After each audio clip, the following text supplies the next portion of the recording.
In this assignment, we practice solving differential equations by separation of variables. So remember, our goal in the first step is to move the y variables with the dy. So we could think of this one perhaps might be helpful if you realize that we could write this as x over e to the y. So we will have e to the y dy and x dx. So treat that almost like you would a proportion, and then we integrate each side, and we know that e to the y is its own antiderivative.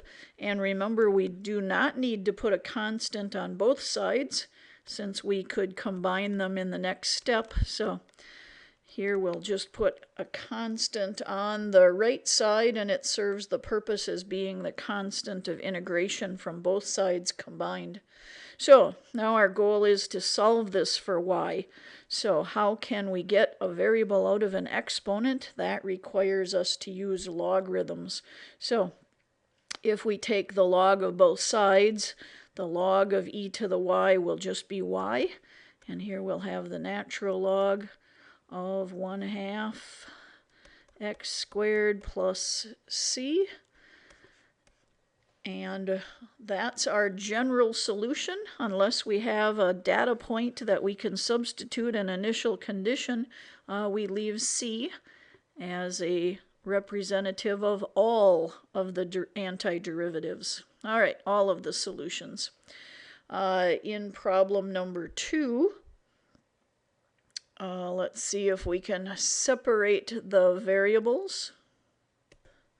And what might be the first cause for some confusion might be not seeing a dy dx, but remember that that is the very definition here of the symbol y prime is our dy dx. So we can move that dx to the other side, and then we've got our variables separated.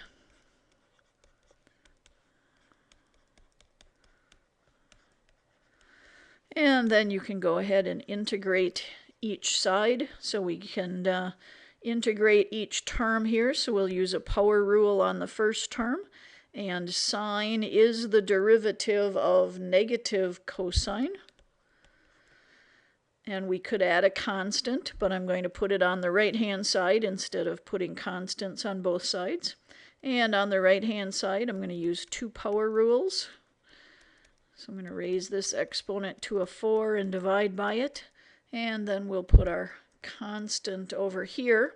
And this is an equation where I don't see that we could easily solve for y. So remember that we're going to leave this in implicit form.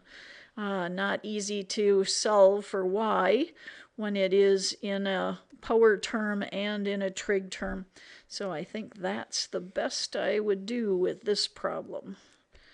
All right, let's see what we can do with number 3. Notice number 3, we have an initial condition. So for the first of our problems now, we're going to be able to solve for c. So we're going to separate our variables here. I'll move this y with the dy and x dx. And then we'll integrate. And 1/2 y squared equals 1/2 x squared, combining both constants over here on the right-hand side.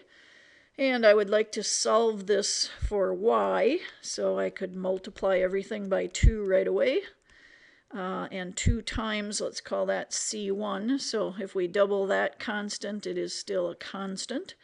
And we could take the square roots, or we could go ahead first and put in our initial condition. So the order of the steps here is your choice, but we often find it simpler before you get a radical involved there. You might want to find the value of c. Sometimes I solve it for y first, and then I find the value of c. So it should work both ways. So we'll put a 0 in here. So we know that c is equal to 9 in this form. And then we should solve for y. So algebraically, don't forget that this would be plus or minus here. And then we've got to think about the initial condition. So the initial condition tells us that we have a negative y coordinate. So remember that. We can't. So we know, by the way, that this would be the graph of a hyperbola. We can't have both branches of the hyperbola because it would not be a function. So if we know that it needs to pass through the point 0, -3, this tells us that we have the negative root only. So keep the negative root only. So here you would want to be very specific so that your answer would only be the negative roots. Very important detail. All right, question 4. We have an initial condition again.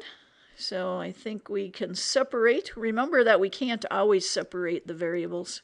So these problems are written specifically so that we can get the u's and the t's on opposite sides. That's not always going to work.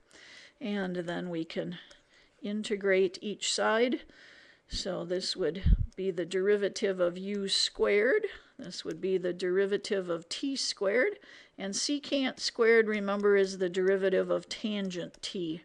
And then we've got to add a constant. So I'll combine both of those on the right-hand side. And you could do the square root first, or you could do that later. But remember, eventually we have to substitute to find c. So you could substitute into either of these two steps. So notice our initial condition is if we put 0 in for t, we get -5 for u. So the fact that our u value turns out to be negative is what tells us we have to keep the negative root again, just like that previous problem. So we're putting 0 in for t, and the tangent of 0 is 0, so we have -5 is the opposite of the square root of c. So we'll square both sides here, and our c will be a 25. So our final solution then, we keep only the negative roots so that it will still be a function, and our c value is +25. So very important here that you are understanding why we can only keep the positive or the negative value, so that we're getting a function as our solution here. All right. And I think we can separate these variables as well. So regardless how you decide to write this, probably with a exponent will probably be your next step. So writing this as p to the -1/2 is what I meant by that. So you could do that either way, whichever form. I think I recognize it more in this form, but doing this as the power rule. So raise the exponent to 1/2 and divide by it. Dividing by 1/2 is the same as multiplying by 2. And here we'll have a t squared, and then we add our constant c. All right, and our initial condition, at some point we want to put this in here. We could divide by the 2 first, or we could do our substitution first.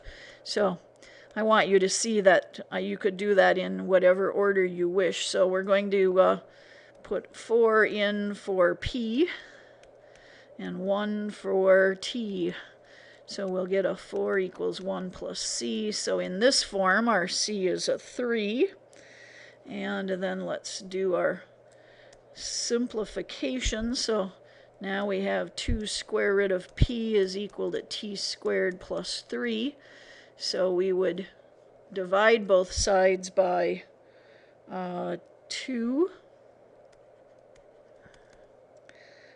So however you want to write this, if you want to put 1/2 in front of each of them, or if you want to put this with one denominator of 2, and then we would need to square both sides if we want to solve our function for p. And that would be our specific solution. And that's our practice for this assignment.